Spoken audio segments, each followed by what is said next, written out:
Welcome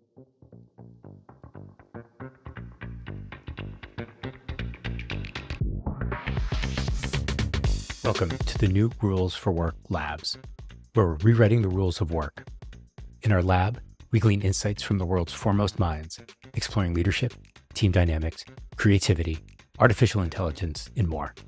Join us as we dissect, analyze, and incubate ideas shaping the future workplace. Stick around to learn how we turn these insights into practical activities. Get ready for a journey into the future of work. This is the New Rules for Work Labs, where insights meet action. Okay, so I need to get over my disgust with my Wi-Fi network. Oh. Yeah, with Squadcast. Right, we pay for that. Yeah. So anyway, I know we wanted to start today with something different for the podcast and do some joke-related ice melters, Elise. That's right. All right. So one of the things that I appreciate and love about your work, Allison, is that you have a welcome for levity, right? In business talk and the importance of levity. And I used that, inspired by you, to get to know my new co-chairs in my Braver Angels work, which is about bringing people who are politically polarized to the table together, right? Mhm. So it's a situation where everybody's really anxious about the potential for friction. Yes. So we started by sharing our favorite dad jokes as our intro. And if you don't have one handy, I can tell you a tip. You can pick any noun on the planet and do a quick Google search for that noun, and you will find great dad jokes. I have one. You know what's so pathetic? I have 3 kids under the age of 10. This should be my core area of strength. I should have an arsenal of hundreds of jokes. I also follow this random account on Instagram that's these dads sitting around telling dad jokes, trying to not laugh at each other. So have you seen this? No, but it sounds perfect. It's so amazing. But let me tell you, this is my handicap. I love levity so much. I cannot remember other people's jokes for the life of me. I should have a million, and now my mind is completely blank. But I think I have one. One is perfect. Should I share And I know- it? Are you ready? Yeah. Okay, buckle up. So I think the only ones I remember, my kids had a book of Halloween-related jokes. And so they're all stupid puns that have to do with Halloween. And so what is a ghost's favorite food? Is it blueberries? Great guess. Dave, do you have a guess? I was going to say bouillabaisse. It's not even boo. What the heck is that? Bouillabaisse. Oh, yeah. Wow, that's very foodie. What a sophisticated guess, too. I was going to go with blueberries, but it was taken. No, guys, it's ice cream. It's ice cream. Yes, of course. So, Well, speaking of food, I read a stat the other day that we actually eat more bananas than monkeys. really? Yeah, well, What? remember Who the eats last time you monkeys? ate a monkey? Yeah. But no, I didn't. For some reason, I'm blushing. Dad has a way of making you feel really stupid. That's awesome. So I the one wanted to that do calculations of how many monkeys are there in the That's world. right. That's right. That can't be right. How dare you? Oh my God. your kids will hit a phase. So I think yours are younger than mine. And my daughter just hit 12 and she's hit this phase and she's like, can I give you a common sense test? I think they're all jokes like that. Oh my God. You're like, no, you may not, because we like to have common sense. And we got to stipulate that no one has common sense. And then no. That's so cute. I love it. So my favorite was taught to me by a gentleman I had met for the first time, and how he was introduced as an ultra-conservative youth pastor. And we did the round of jokes, and he said, well, here's my joke. It was, I'm having trouble with these new sneakers. that I just got from my drug dealer. I don't know what he laced him with, but I've been tripping all day. Oh my God. Oh my God.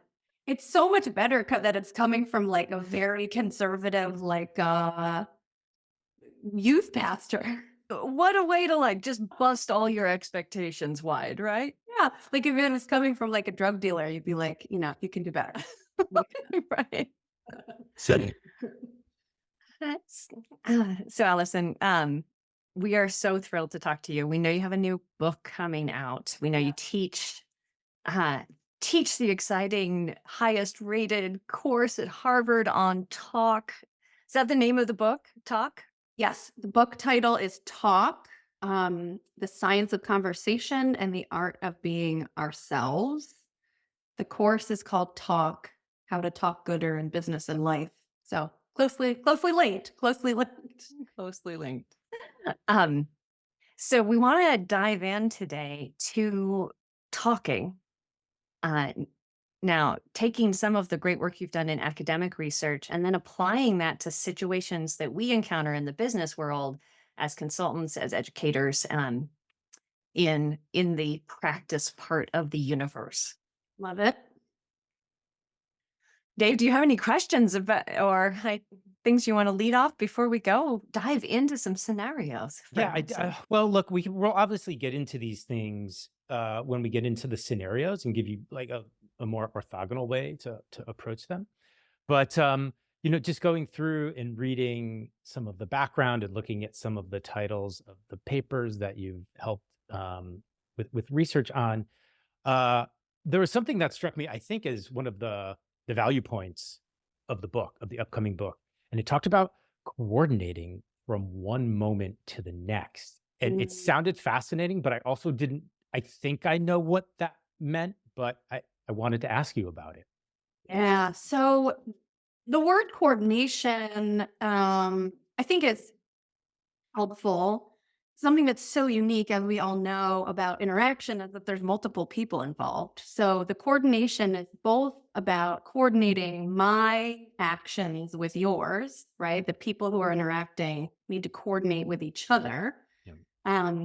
But in addition to that, which is already no mean feat, conversation is unique because it's unfolding. It's changing from one moment to the next. Every time I say something new, it sets a spontaneous new context for you to respond to. I didn't know you were going to ask me for dad jokes.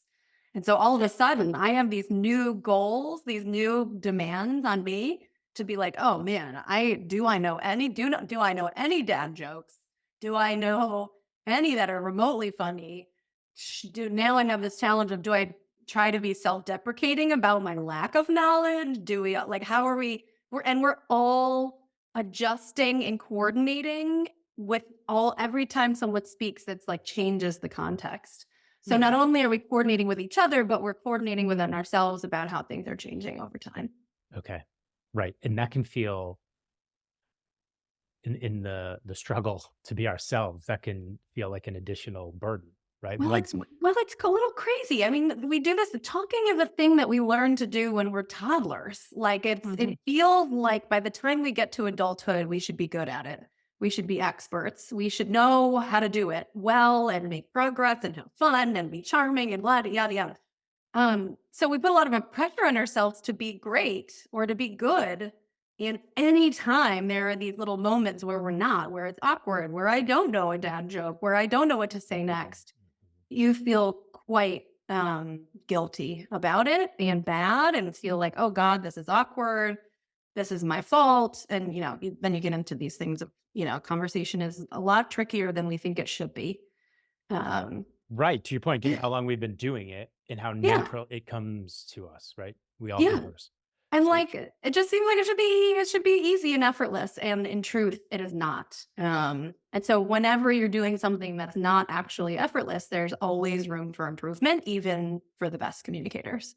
So just one more question to hopefully set up a little context for the scenarios that we're going to go through. There was another point that caught my attention on your site.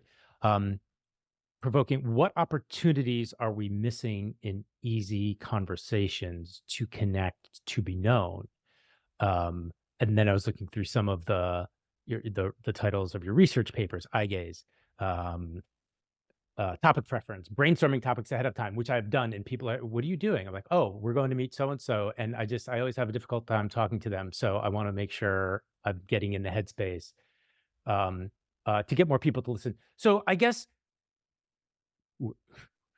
we're the labs at New Rules for Work. You teach at Harvard. There's this, I suppose, rigor, prestige, professionalism connoted to all of these topics, but you're saying we're missing even in easy conversations that aren't necessarily a job interview or a presentation. Oh, it's wild. Yeah.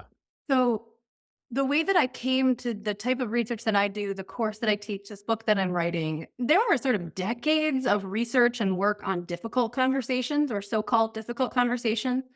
There are courses about negotiation and about power and influence and strategy and all these sort of intense strategic things.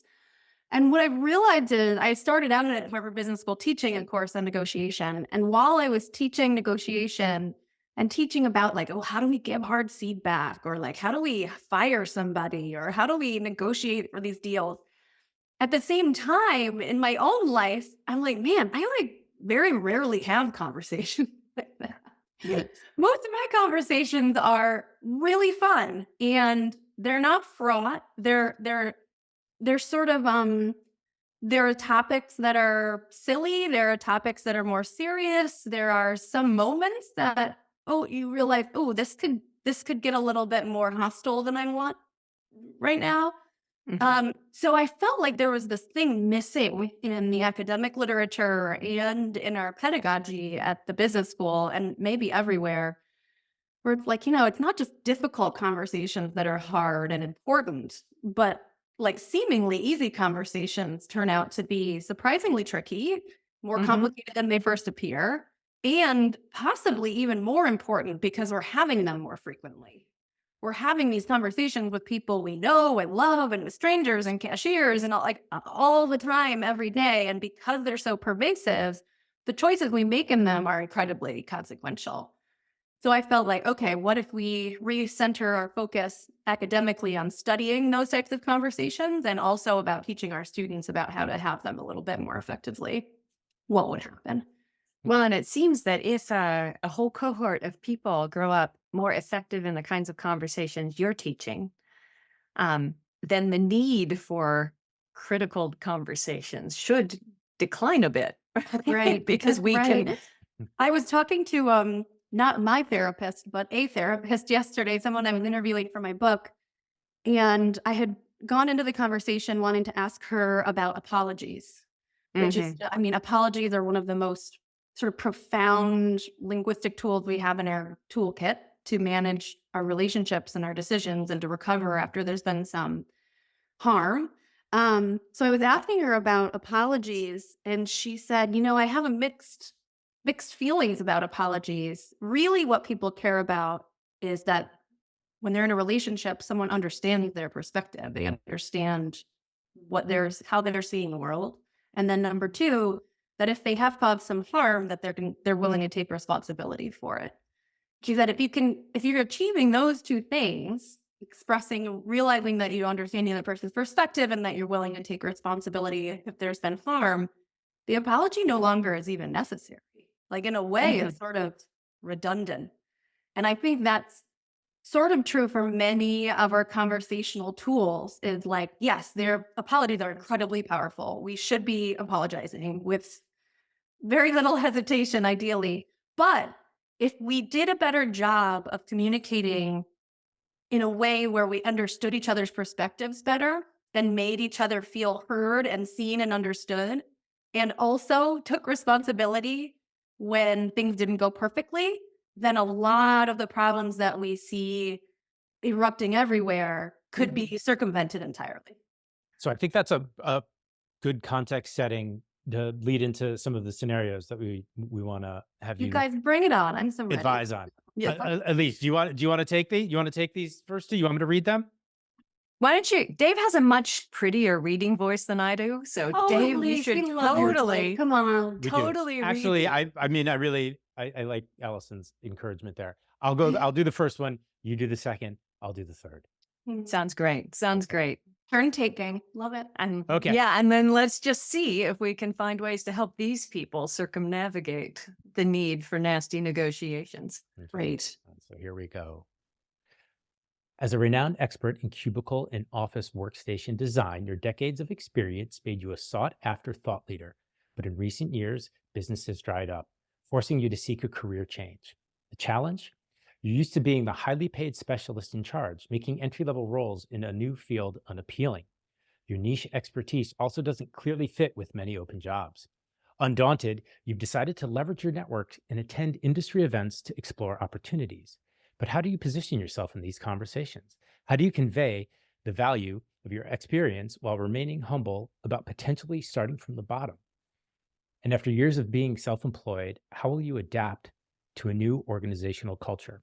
Your networking approach could make or break this career reinvention from cubicle design wizard to what's next.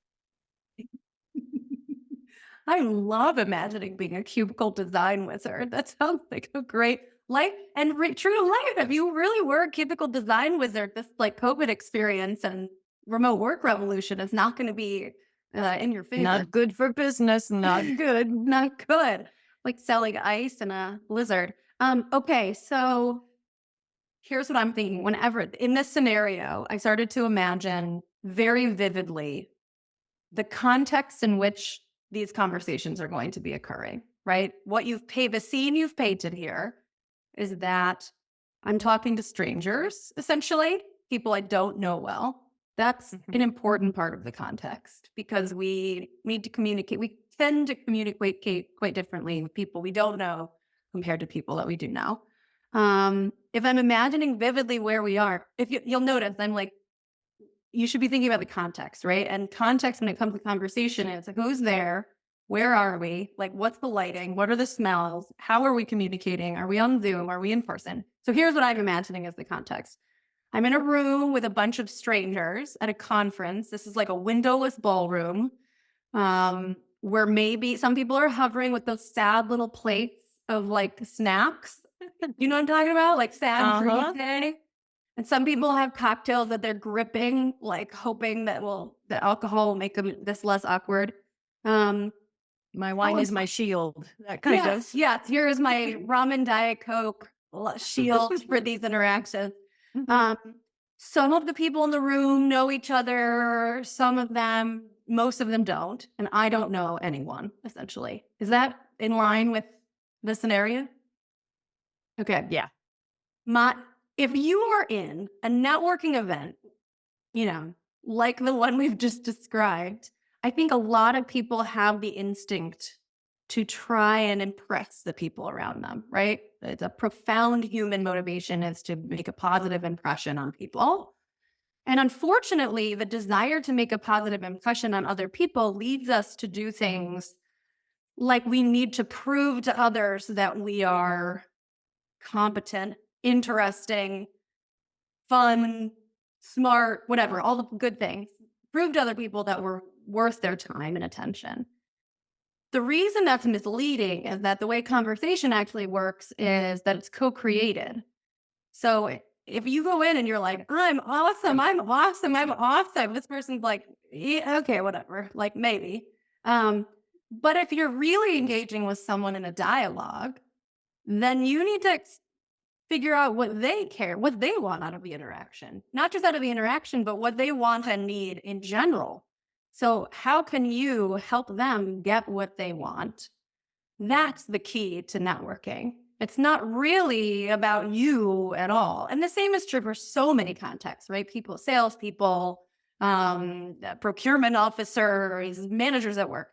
Always when you're in an interpersonal situation, you have to think about what is the other person's goals. Why are they standing in this windowless ballroom with me, clutching their drink? Are they desperate to hire new people? Are they hoping to keep their finger on the pulse of what's happening in cubicle design world or some other world?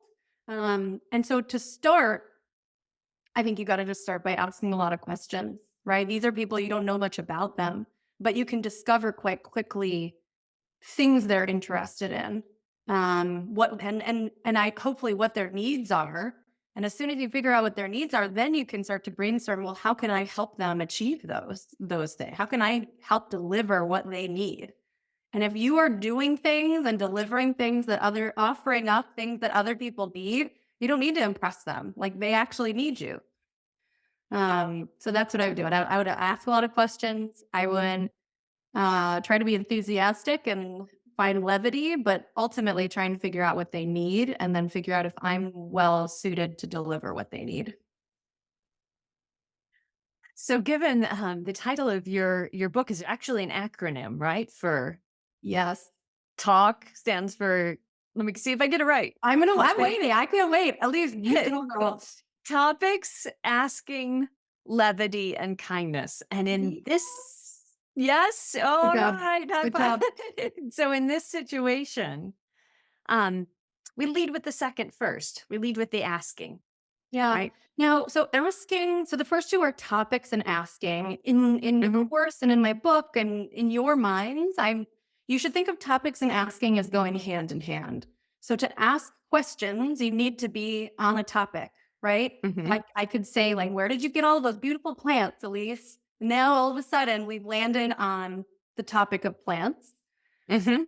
So you can give me an answer like, oh, I'm a crazy plant lady, or like whatever your answer is. And then questions can continue to help steer us deeper and deeper in that topic, right? We can stay on plants. We can, gently drift into gardening. We might gently drift into Aruba, where you bought these plants, right? But topics are the sort of tools we use to dive deeper onto a topic or to shift to a new one entirely. What if I start to feel like, okay, we've learned as much as we can from each other about plants. Turns out I have a black thumb. I don't have much to say about them.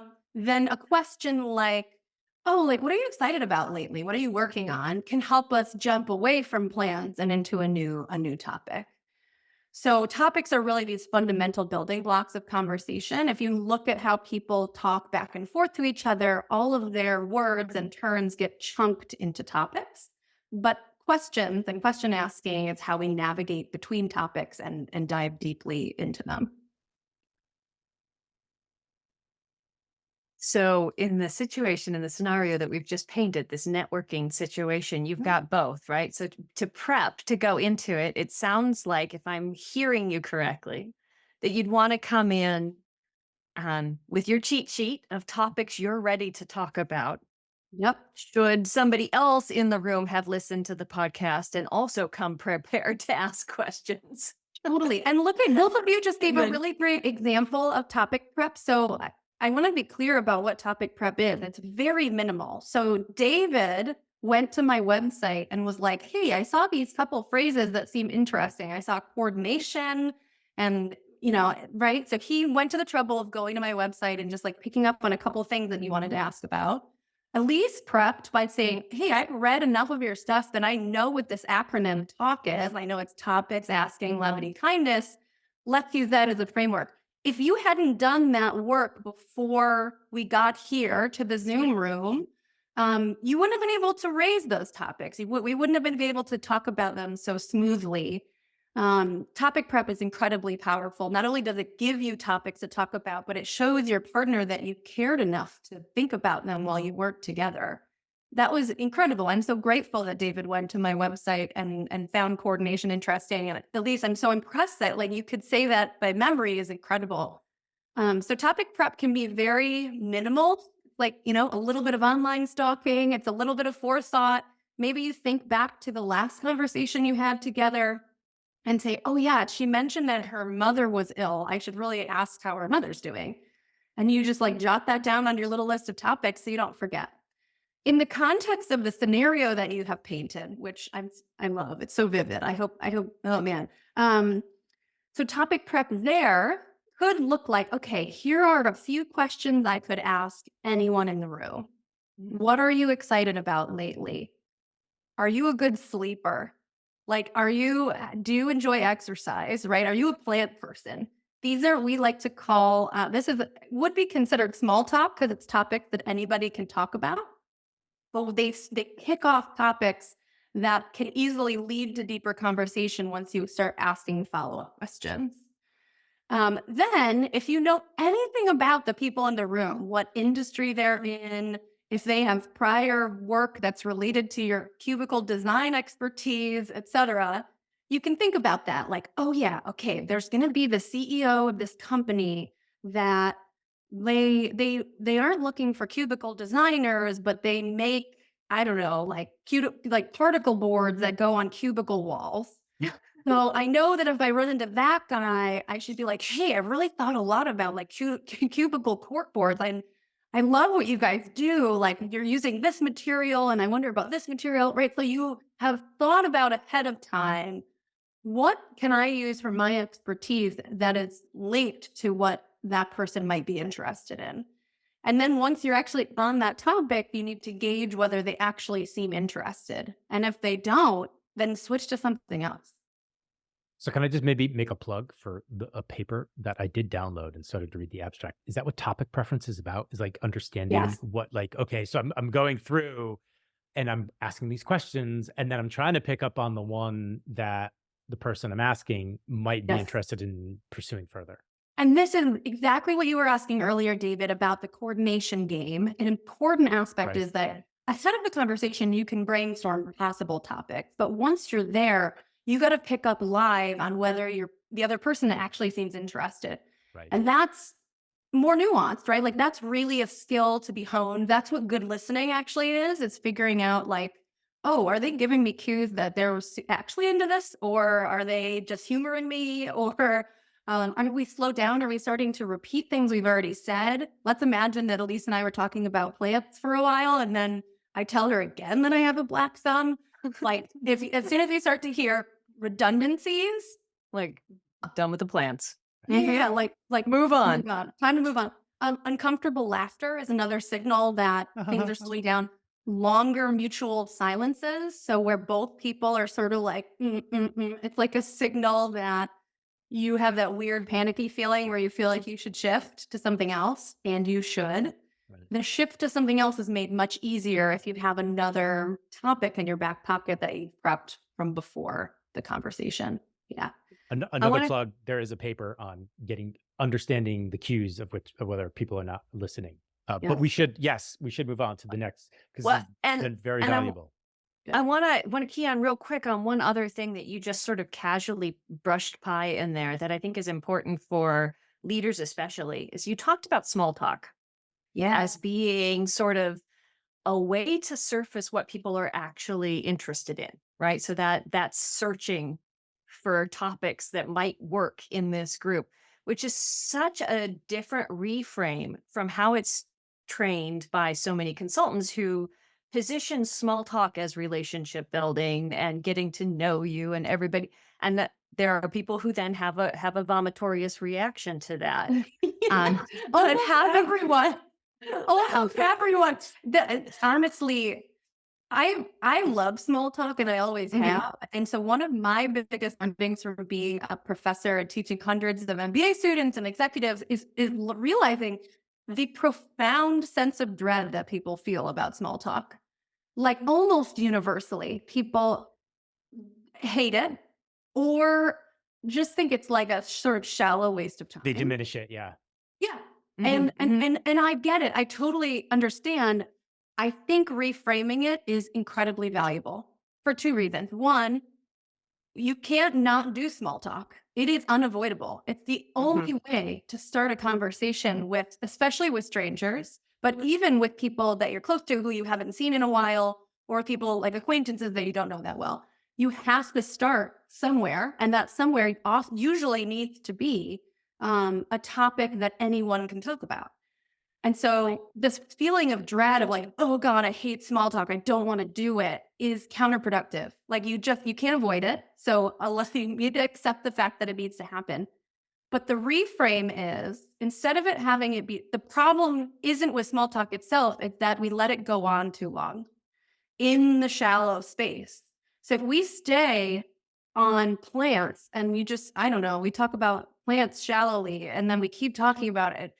What's the magic is, okay, plants is where we start.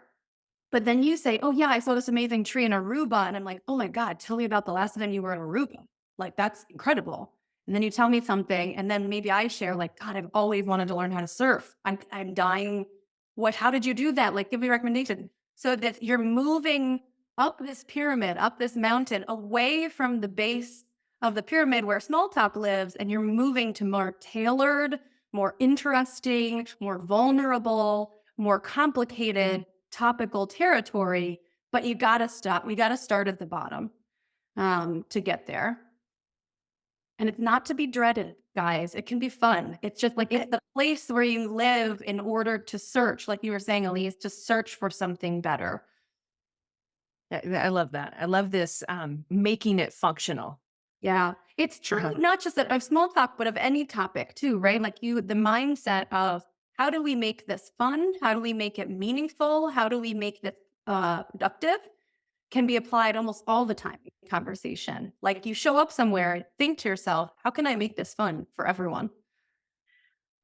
Well, that's not going to be a great lead into our next topic. Oh no. Because our next scenario isn't all cubicle wizardry. It's a little bit more challenging, and also something that we're starting to run into. Okay. So here you go. Yep. At Scoop Dreams, the beloved ice cream brand, talks of integrating AI have caused a swirl of emotions among your diverse team of food scientists, marketers, and store reps. Surprisingly, it's the tech-savvy young staffers who seem most anxious. Despite their deep knowledge of AI's potential, they fear their roles could be displaced by automation. The veteran employees who've been scooping for decades are also wary, but more hopeful their experience will keep them indispensable. As director of operations, you sense a stark divide. The knowledgeable youth are actively experimenting and paradoxically more threatened, while the seasoned old-timers feel more secure, creating some communication barriers. Moreover, you know your technical AI expertise lags that of the frontline staff who have begun raising hard questions. So how do you initiate open conversations to address both the anxiety of your youngest team and the skepticism of the veterans? How do you bridge the knowledge and age gaps to smoothly steer Scoop Dreams through AI integration, keeping the company innovative and your talented workforce engaged? Especially when you and the rest of the leadership team agree that AI will impact your operations, but you have no idea how significant that impact might be. It's like that was so cleverly written. Oh my gosh. You could replace Scoop Dreams and swirls of emotions with almost any organization right now. I think this is really happening in a lot of companies. There's a lot going on in this scenario. Yeah. As in all scenarios in life, right? Like there are a lot of, I think that's part of what makes our interactions and our management and our leadership so fraught is that there's a lot going on. So in the book, to start to make sense out of the complicated situations we find ourselves in the world, I talk about a sort of framework to make sense out of difficult moments. And in the book, I talk about this metaphor that is like layers of the earth. And so some of our difficult moments are above the surface. It's the words we use to talk to each other. It's our nonverbal. It's the things we can see. It's like the trees and the airplanes and the cars and whatever, buildings, okay? The words we speak to each other and our hand gestures, the sound of our voices. In this case, what they're talking about seems to focus mostly on AI and how that's going to be integrated into their work at, what was it called? Ice cream? Scoop Dreams. Scoop Dreams? Oh my God. Sounds like the place I worked when I was 16. I love it. I also had a swirl of emotions there. So well remembered. Yeah, exactly. the what we're talking about is above the surface. Right at the surface of the earth, sort of slithering in the grass, are our emotions. So, how do we feel about this? And you gave some detail about how the younger people who are more informed about what AI can really do are feeling particularly anxious about it. The older folks in the firm are a little less informed and more skeptical that they have a lower fear of replacement, but also like they're kind of probably have a low grade anxiety, but maybe annoyance about how the younger employees are reacting, right? So there's a lot of mixed emotions happening. And that happens when there's uncertainty. And AI, we don't know what's going to happen really. There's a lot of uncertainty, and uncertainty breeds fear and conflict. So right at the surface of the earth, there are all of these emotions swirling about this topic of AI. But scoop dreams, yep. And right beneath the crust of the earth are people's motives or goals. So in this scenario, it strikes me that the more senior employees who have been there longer, their goal is to make sure that the firm is doing well. They want to keep their jobs. They want to do good work. They want to be good mentors to these younger folks, but they're like a little skeptical about how the younger people are feeling. The goals of the younger employees might include like they want to incorporate AI in their work. They want to be taking advantage of it to be designing the best ice cream flavors that they can, or making the best designs for their marketing materials or whatever. But they really want to keep their jobs, and they're actually afraid of replacement, and maybe rightly so. And then their other goals is that they want to, as all more junior people in organizations do, want to impress their bosses. They want to make a good impression. They want to be seen as competent, but also confident. They don't want to seem afraid, but they are afraid. So there's all of these mixed motives happening under the surface, and they're not observable, you guys. We can't see them. They're under the earth. It's all of these things about what we want that can only be surfaced if we talk about them. And then, even most troublingly of all, at the core of the earth are people's identities, right? So in this scenario, you were very careful about explaining that there are differences among these employees. They're different in age. They're different in their knowledge of AI. They're probably different in their job responsibilities. So the extent to which these employees identify as experts on AI, or as a young person, or as I've been at Scoop Dreams for 30 years. That's a core part of who I am now. Like, they can't take that away from me. All of those things are conversations that we have with each other. There are these surprising, fleeting moments that shoot down to the core of the earth and touch on our identities. And that's when we become defensive and potentially hurtful to each other. And it happens in sort of sudden and unexpected ways. Sometimes it's clear to us that we've said something that's hurtful to somebody and to their identity. And sometimes it's not even observable. It's happened and someone's feeling terrible, but we don't even know. And so conflict can happen at any one of these layers, right? Above the surface, we can have actual disagreement with each other and sort of hostile conflict. Our emotions might be very incongruous. If someone's feeling afraid and another person's feeling angry, that's not going to go well. Our motives are in conflict. Like, the young people want to incorporate AI. The older people are skeptical. The younger people are like, I want to keep my job. The older people are like, but you're annoying. I want to fire you.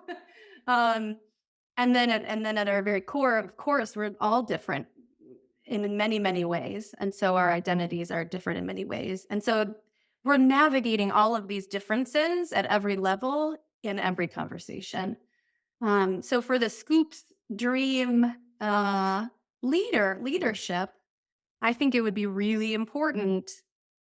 I think it's important to sit down and try and hear each other out about fears and opportunities related to AI, so that you can hopefully take advantage of its massive power, but also be prepared, right? That neither side is right, quote unquote, right or wrong. The youngins can teach them how to harness the power of AI. The older employees can also hopefully be comforting to the younger employees, so on. Is that And helpful? absolutely.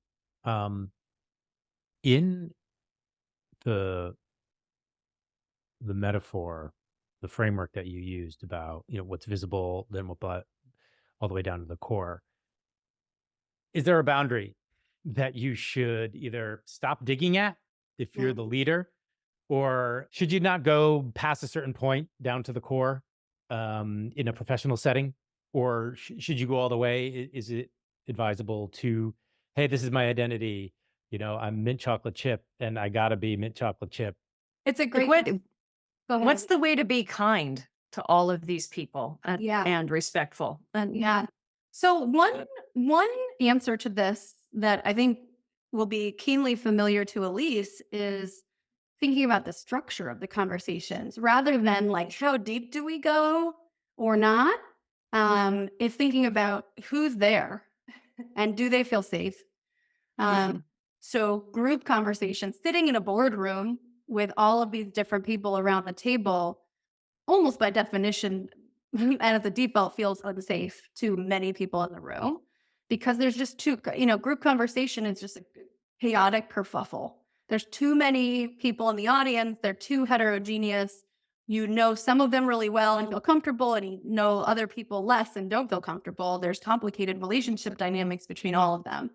So sometimes the answer is there's no such thing as a sensitive topic, but there is very much that they have a sensitive context, including who's in the room and, are they ready to talk about it?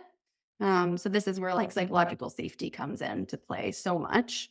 But ultimately, I mean, you can imagine then that the prescription for leaders is like, all right, meet with everybody one-on-one, have a deep and safe understanding of how they feel about everything. But ultimately, people are truly going to differ in their preferences. And as a leader, you need to make a decision that's probably going to make some people happier than others. And that's sort of the name of the game. But getting people's buy-in to understand why you're making those choices is very, very important. And again, I think often when we think about work and conversation, our mind often default to the, oh my God, I'm sitting in a room with 12 people. And that's not how conversations have to look. And in fact, catching up with people ahead of time or sequentially in smaller groups or one-on-one can be much more effective, especially when things are really, really sensitive. If you feel like people are really afraid or angry or, not ready to talk about something in a group. Break it down. Break it down. Yeah. Okay. Yeah. Do we have time for one more? We've hit We're at technical We're at time because we had such a slow start. Yeah. So this Let's is do this is another one. You want? Let's not let Okay. tech problems hold us back, you guys. Yep. And Allison, I should say that all of these scenarios are inspired by true events, but we've changed the names to protect. You can tell. Yeah. There is no Scoop Dreams, but there might be some other companies that we know who are having that challenge. Okay, here's a third scenario. Imagine yourself amidst the flurry of a new team formation where excitement and anticipation mingle with a touch of trepidation. As the team begins to coalesce, you find yourself among a group of talented individuals, each bringing their own unique strengths and perspectives to the table. However, amidst the hustle and bustle of introductions and brainstorming sessions, you can't help but notice a recurring pattern. A dominant voice, bold and assertive, seizing the reins of leadership and steering the direction of the team with unwavering confidence. As one of the quieter voices in the room, you feel a pang of apprehension creeping in. Despite harboring valuable insights and ideas, you find yourself hesitant to speak up, overshadowed by the commanding presence of the dominant voice. It's not that your contributions are any less significant. Rather, it's the fear of being drowned out by the cacophony of louder voices that keeps you anchored in silence. Yet, deep within the recesses of your mind, a flicker of determination ignites, a resolve to overcome your inhibitions and make your voice heard amidst the clamor of assertive personalities. But how do you navigate this uncharted terrain where the path to recognition is obscured by the shadows of self-doubt and apprehension. Yeah. Oh, the forever challenge of airtime sharing, the forever challenge of turn taking. And, as group size grows, uh, we know that fewer and fewer people tend to take up the higher percentage of the airtime. Um, as we were just talking about at Scoop Dreams, thinking about group size is really important. Um, as groups scale to be larger than 6 or 8 people, um, conversation loses some of the spontaneous, loose, informal dynamics that for most of us make conversation fun. Because there's just too many people there, right? And so you tend to adopt more formal, structural ways of organizing and running the conversation, whether it's taking turn, I don't know, passing around a stick to show who's talking, or talking sequentially, or popcorning, or there's a facilitator who's saying who should speak and go. But from the very get-go, thinking about group size, does this new group of talented minds all need to be in the room at the same time? Or should we fragment into smaller work groups and then rotate? So that you can achieve the knowledge sharing that comes from being all together, but also still capture the bubbling excitement and sort of more equitable airtype sharing that tends to happen in smaller groups. Right? When you think about a one-on-one conversation, people tend to be much better at turn taking and going back and forth, because a conversation can't happen unless both people are sort of participating in it. As soon as a third person pulls up a chair, that changes. It feels to us like we're doing the same task because it's conversation either way, 2 people or 3 people. But as soon as a third person pulls up a chair, the other person can be completely silent and not participate and just watch, and the conversation can carry on between the other 2 people. So that, just being aware of that, that's a profound difference. That as soon as there's 3 people, one person can be completely silent, really changes the dynamic. And some of the people with the best, we all know this, right? People with the best ideas or the most to say may feel the least comfortable saying them in a group. So again, making sure that as a leader, you're staying in touch with everyone before, during, after, and thinking structurally, do we really need to talk about this as a whole group? What are we gaining from that? Versus like, what can we accomplish in smaller groups? Do you ever address this voice, the louder, the dominant voice? Do you ever address it directly in the situation I'm thinking of specifically? The person who has come to sort of dominate has a very analytical mind, and I think the team is kind of falling in almost hypnosis with this. Oh, like, this is really good work. They show up. They're very professional in a way, and so they tend to get the following of the other group, and to some degree they think like, oh, this person must be doing it right, and that must be the way to go. But deep, like, I know down in my heart, kind of like, we should be adding to and complementing this analytic personality. And I wonder if it would be worth talking to that person and saying, hey, look, the group really looks up to you.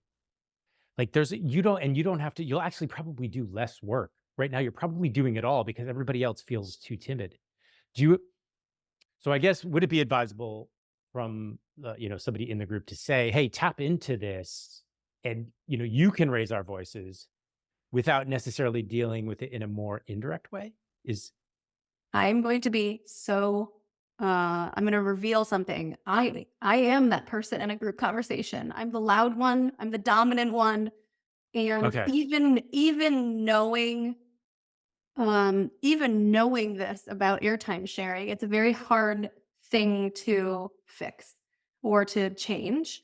And I spend a lot of my professional life working incredibly hard to stay quiet and let other people contribute before me and more often than me. I hope that a lot of other sort of outspoken leaders feel that way too, and they work hard at it.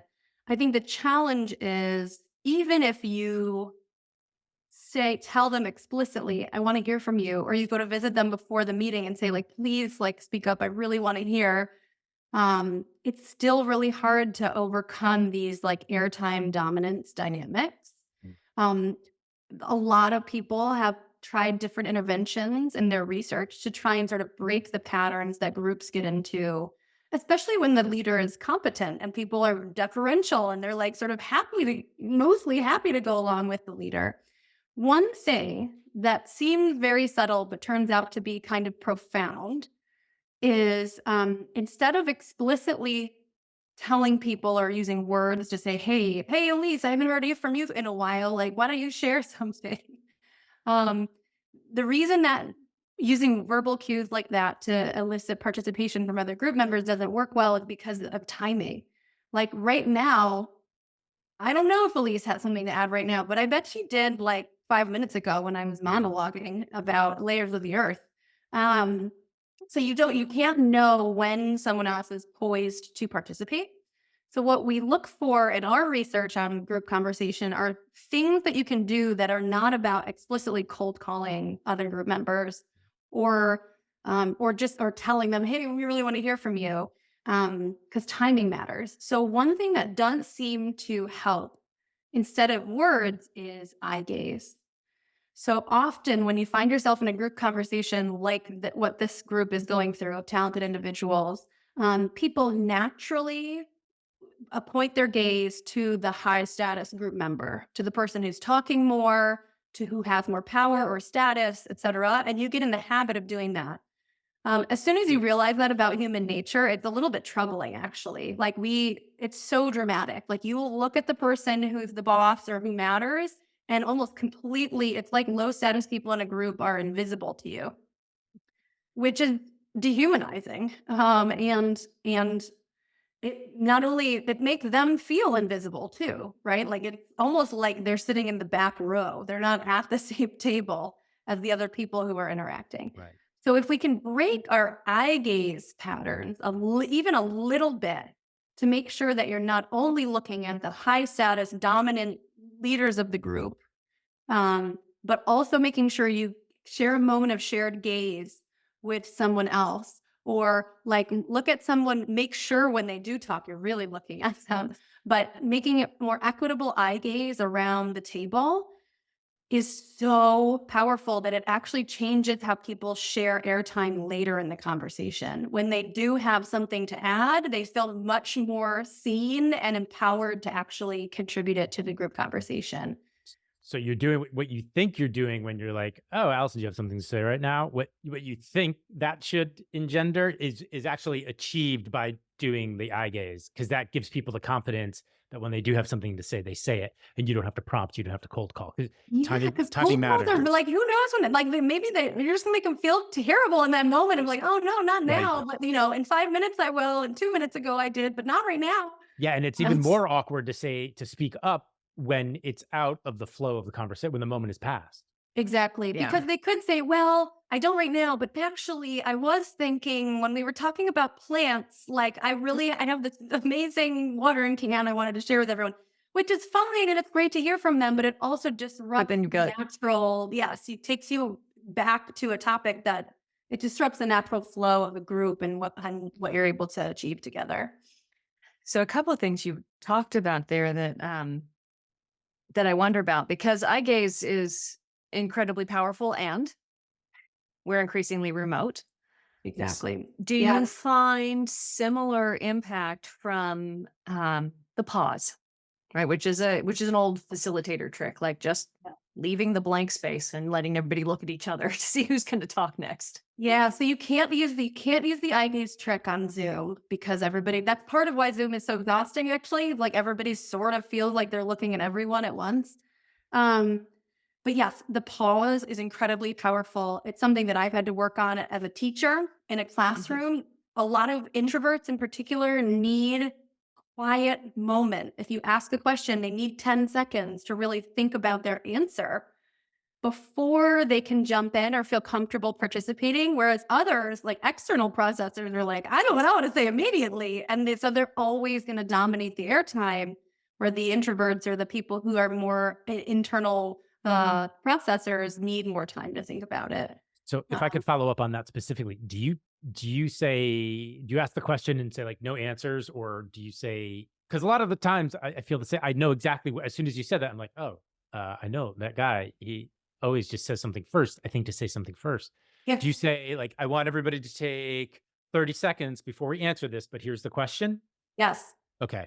Yes. Mhm. And I usually take 10 seconds and then I actually wait like 20. Okay. 30 seconds sounds like a long Sounds time. like forever. It feels like Yeah. I need to write an essay in the intervening moments or something. Right. No, I'll say, I'm going to give you 10 seconds before we answer this question. 10 moments of seconds of silence before we answer this question. Here's the question. Okay. And then you really give them time.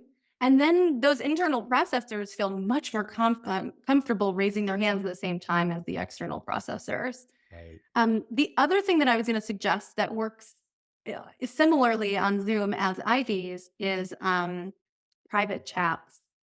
Private chat is akin to having that private connection of shared gaze, that magical moment of like, I see you, I appreciate you, I'd love to hear from you at some point. You can just type that to someone in the private chat. Be like, hey, I think they'd really love to hear your idea here. So that is a tool that online meetings have that in person we deeply miss out on, actually. I want to tap into an experience that you and I had actually back on the structure question, right? Like that creating groups and smaller groups. Yes. I remember I came in and I was talking with your class and we were talking about the power of the 1-2-all method, which is exactly that, right? It's the pause and then dyadic conversation and then they come back. And I asked, who's familiar with this method? And most of the people said that they had never experienced it before. They had not, there was like they were like, nope, never heard of it. Even though you had been doing it over and over and over right. again with that same group of people. Right. And I thought that was a brilliant illustration of how people can feel hesitant to do structure because it feels like you're doing a facilitation thing. Yes. But when you do it, the people in the room don't even notice because they get into natural conversations. Yes. Yes. So I feel that way about almost every conversation exercise. So my course is entirely conversation exercises. Sometimes they're in the at least keep format of 1, 2, 4, all, just tons of stuff, right? We get them together. Right. 2 groups of 3, big groups, small groups, talking about all kinds of weird stuff. And when I describe that to other instructors, they're sort of like, what? That's such a risk. That's so crazy. And I'm like, no, it's so natural and so easy and so fun because we've all been trained to do conversation our whole lives. You give someone a goal and a topic and a partner, and they're off. They're off and running. We all know how to do that. I say, painting, make it fun. Talk to David. You're good to go. You're good to go in any structure, in any format, and who knows where that conversation is going to take you. So it's just, I agree with you, Elise. So like, it sounds like, oh, this is like a big structural thing and we're facilitating it. So, well, no, it's really simple and everybody is trained to do it well. And so it's just so natural. Yeah, it just becomes invisible. It's invisible. It's exactly right. Yep. Very cool. Very cool. I think people feel the same way, by the way, on Zoom. When you start talking about breakout rooms and all this stuff, people are like, whoa, whoa, whoa, that's so involved. And I'm like, no, you know what's involved is expecting 200 people to listen to a lecture for 30 minutes. God bless you. No one can listen to that. Right. Unless you break it up with, okay, we're going to break off into groups of 2 or 3, and we're actually going to talk now so that you don't, you're not daydreaming about Scoop's dreams. There's mint swirl at Scoop's dreams. We're well past time. Allison, thank you for staying. Time flies when you're having fun, guys. Thank you so right. much for the conversation. Where can people go to learn more about your work, your book? Where should we send them? Yep. So they should go to AllisonWoodbrooks.com. They can join the Talk community and they'll get updates about my forthcoming book, which will be called Talk, The Science of Conversation and the Art of Being Ourselves. It'll be published by Crown next January 2025. And they can sign up to get updates and insider info about the book launch. Yeah, and you can just follow along. The book will follow the logic of the course that I teach at Harvard, so it'll be accessible to everyone. And there's plenty of interesting research to download on your Yes, site as well. yes, more academic articles than anyone ever would want. You know what, though? I had ChatGPT summarize them all for me this morning. No, Oh, yeah. And I was like, handy dandy. how I'm did all it up. do? How was it interesting? Well, I didn't like double check that it was entirely accurate. That's me if it's accurate. That's right. Yeah, but it was interesting. And it gave me a sense of which one I actually wish to read, Awesome. That's which so was super cool. yeah. Tell the young people that are afraid of losing their jobs. No, no, no. Man, amplify your job, augment your job. Rock it. Exactly. Very cool. Show them. Thank you so, so much for agreeing to talk with us. You got it. You're the best. Thank you so much for having me, guys. Our pleasure.